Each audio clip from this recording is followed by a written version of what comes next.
Assalamualaikum warahmatullahi wabarakatuh. Siswa-siswa sekalian, hari ini kita kembali melanjutkan materi di dalam judul sosialisasi dalam masyarakat.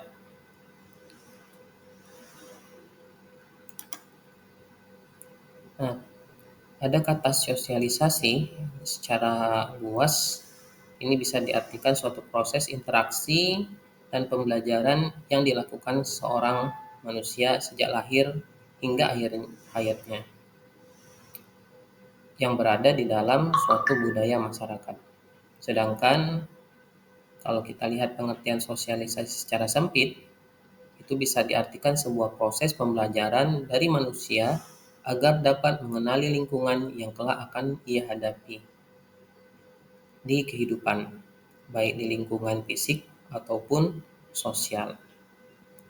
Nah, kalau secara lebih umum, pengertian sosialisasi adalah suatu proses belajar mengajar dalam perilaku di masyarakat.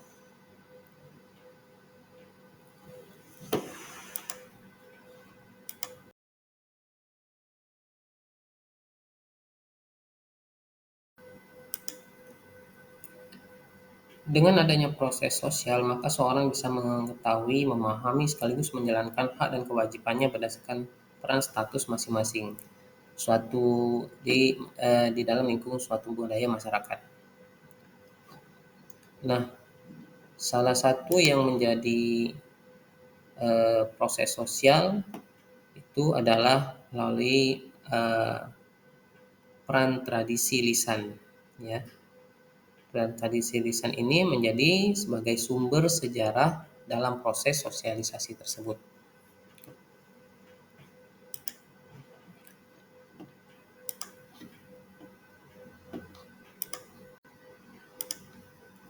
Sejarah lisan merupakan cerita yang awalnya cerita rakyat pada mulanya ini tidak dibuat untuk anak-anak. Namun pada abad ke-19, cerita rakyat dibuat untuk digunakan sebagai bahan pendidikan bagi anak-anak. Cerita rakyat dapat diklasifikasikan menjadi 3 jenis, yaitu mitos, legenda, dan dongeng.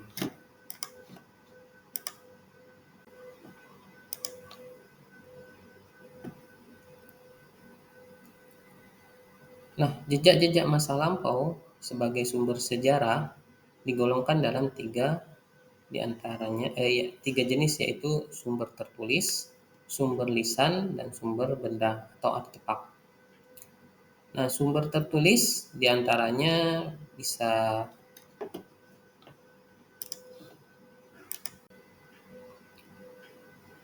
sumber tertulis diantaranya eh, prasasti, ya,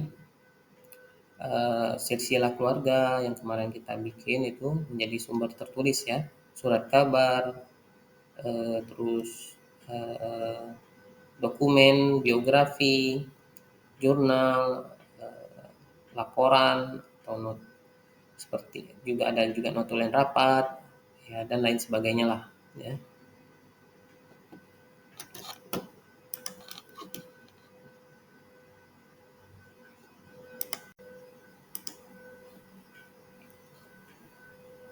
Nah, sumber benda dalam sejarah itu contohkan seperti monumen, ya, contoh monumen yaitu piramida, ya, masjid seperti masjid Taj Mahal, yang ada di Aceh, ya, candi, makam, ya, gereja, terus ada patung, ya, terus bisa juga berbentuk lukisan, ya. Nah, selain monumen, contoh lain yaitu ornamen, ya, ornamen atau relief gambar-gambar, ya, dan juga bisa berupa grafis. Grafis ini bisa diinikan seperti peta atau perencanaan kota dan lain sebagainya.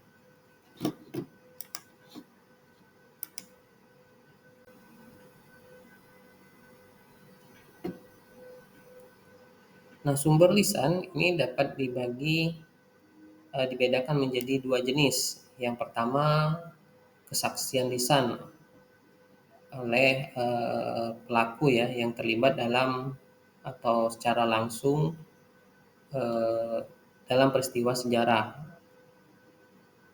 Sumber lisan yang kedua berupa tradisi lisan, ya, atau oral tradition. Misalnya mitos, legenda, dongeng, dan cerita rakyat.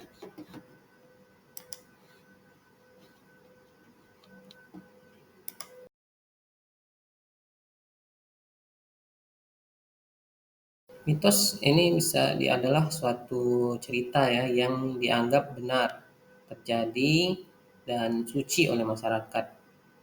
Eh, Nah, kalau legenda ini merupakan cerita rakyat zaman dulu ya, yang dianggap benar-benar terjadi oleh pemilik cerita. Ya. Ada lagi yang disebut dengan dongeng. Nah, ini merupakan prosa yang dianggap tidak benar-benar terjadi oleh yang memiliki cerita. Nah, cerita rakyat ini mempunyai ciri-ciri ya.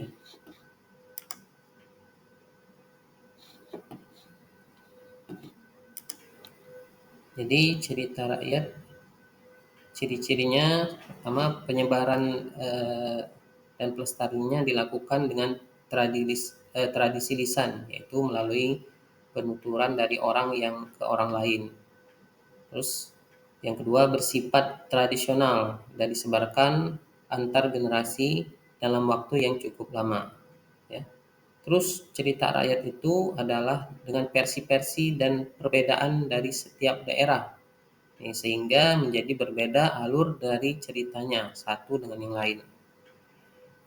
Yang keempat, penciptanya tidak diketahui. Yang kelima, menjadi milik bersama. Dan yang berikutnya, mempunyai kegunaan dalam kehidupan. Selain itu, mempunyai logika sendiri yang membedakan dengan logika umum.